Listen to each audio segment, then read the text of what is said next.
yanzu ta faru ta ƙare da shugaban 'yan bindiga mai suna Bello Turji. Assalamu alaikum mai sauraro, barka da zuwa wannan tasha tamu mai suna Arewa TV Star. Da Allah idan zuwanka ne na farko ka dangwala mana subscribing kana ka danna mana alamar ƙarawa a wannan tasha tamu. Domin hakan shine zai baka damar samun cikakkun bidiyoyinmu kuma akan lokaci da zarar mun ɗora. Mun gode da kallon wannan tasha tamu mai suna Arewa TV Star. Wannan shugaban 'yan bindiga mai suna Bello Turji kenan yadda suka fafata da sojojin Najeriya a yankin Zamfara. Yayin da wannan shugaban bindiga tashi ta faru ta ƙare a wannan ƙasa tamu ta Najeriya insha Allahu. To mai sauraro ka karkaɗe kunnenka sannan ka gyara zama domin jin asalin yadda ta kaya da shugaban wayannan 'yan bindiga mai suna Bello Turji. Wanda shine nan ya addabi yankin Sokoto zuwa Zamfara, birnin Kebbi har da Katsina.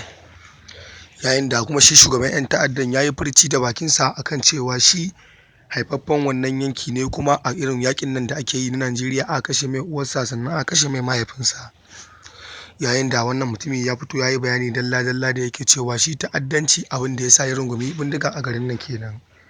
Kuma an so a zauna a yi sulhu da mutumin ya nuna shi tabbas ba sulhu ne a gabansa ba kuma ba shi ne yake nema ba. Wannan mutumi mai suna Bello Turji, Allah tir da halin wannan mutumi mai suna Bello Turji. To amma mai sauraro domin jin asalin bidiyon mutumin nan da ya ta kaya da shi sai ka biyo mu a tashar nan tamu mai suna Arewa TV Star. Sai ka dangwala mana subscribing kana ka danna mana alamar ƙarawa a tattare da mu a wannan tashar tamu. Da zarar mun ɗora za ka samu cikakken labaranmu kuma a kan lokaci da zarar mun ɗora. Mun gode da kallon wannan tashar tamu mai suna Arewa TV Star.